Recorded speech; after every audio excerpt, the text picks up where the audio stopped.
श्री सत्यनारायण व्रत कथा प्रथम अध्याय। एक समय नैमिषारण्य 88,000 ऋषियों ने श्री सूजी से पूछा, है प्रभु, इस कलयुग में वेद विद्या रहित मनुष्यों को प्रभु भक्ति किस प्रकार मिलेगी तथा उनका उद्धार कैसे होगा। इसलिए हे मुनिश्रेष्ठ, कोई ऐसा व्रत कहिए जिससे थोड़े समय में पुण्य प्राप्त होवे तथा मनवांछित फल मिले। ऐसी कथा सुनने की हमारी इच्छा है। सर्वशास्त्र ज्ञाता सूजी बोले, हे वैष्णवों में पूज्य, आप सबने सर्व प्राणियों के हित की बात पूछी है। अब मैं उस श्रेष्ठ व्रत को आप लोगों से कहूँगा, जिस व्रत को नारद जी ने लक्ष्मी नारायण से पूछा था। एक समय योगीराज नारद जी दूसरों के हित की इच्छा से अनेक लोगों में घूमते हुए मृत्यु लोक में आ पहुँचे। वहाँ बहुत योनियों में जन्मे हुए प्रायः सभी मनुष्यों को अपने कर्मों के द्वारा अनेक दुखों से पीड़ित देखकर सोचा कि किस यत्न के करने से निश्चय ही इनके दुखों का नाश हो सकेगा। नारद ऐसा मन में सोचकर विष्णुलोक हो गए। वहाँ श्वेत वर्ण और 4 भुजाओं वाले देवों के ईश नारायण को, जिनके हाथों में शंख, चक्र, गदा और पद्म थे तथा वरमाला पहने हुए थे, देखकर स्तुति करने लगे।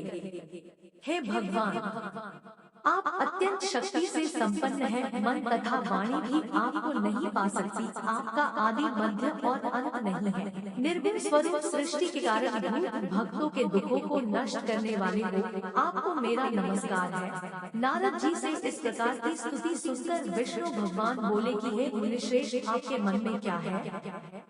आपका यहाँ किस काम के लिए आगमन हुआ है? निसंकोच कहो। तब नारद मुनि बोले, मृत्युलोक में सब मनुष्य जो अनेक योनियों में पैदा हुए हैं, अपने कर्मों के द्वारा अनेक प्रकार के दुखों से दुखित हो रहे हैं। हे नाथ, मुझ पर दया रखते हो तो बतलाइए कि उन मनुष्यों के सब दुख थोड़े से प्रयत्न से ही कैसे दूर हो सकते हैं। श्री भगवान जी बोले, हे नारद, मनुष्यों की भलाई के लिए तुमने बहुत अच्छी बात पूछी है। जिस व्रत के करने से मनुष्य मोह से छूट जाता है, मैं वह कहता हूँ, सुनो, बहुत पुण्य देने वाला, स्वर्ग तथा मनुष्य लोक दोनों में दुर्लभ एक उत्तम व्रत है। आज मैं प्रेमवश होकर तुमसे कहता हूँ, सत्यनारायण का यह व्रत अच्छी तरह विधान पूर्वक करके मनुष्य तुरंत ही यहाँ सुख भोग कर मरने पर मोक्ष को प्राप्त होता है।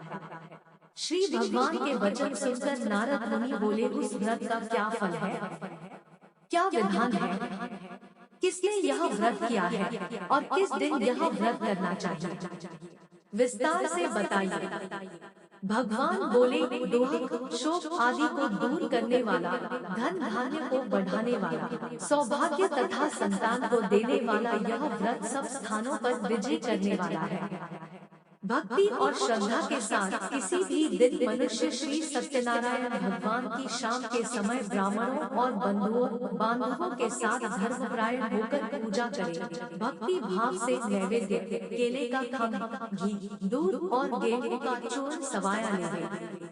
गेहूं के अभाव में साथी का चूर्ण, शक्कर तथा गुड़ ले और सब भक्षण योग्य पदार्थ जमा करके भगवान को अर्पण कर देवे तथा बंधुओं सहित ब्राह्मणों को भोजन करावे। तत्पश्चात स्वयं भोजन करे। नृत्य, गीत आदि का आचरण कर सत्यनारायण भगवान को स्मरण करते हुए समय व्यतीत करे। इस तरह व्रत करने पर मनुष्यों की इच्छा निश्चय ही पूरी होती है। विशेषकर कली काल में भूमि पर यही मोक्ष का सरल उपाय है। इति प्रथम अध्याय संपूर्ण। बोलो लक्ष्मी नारायण भगवान को जय। कथा पसंद आई हो तो वीडियो को लाइक, शेयर और सब्सक्राइब जरूर करें। धन्यवाद।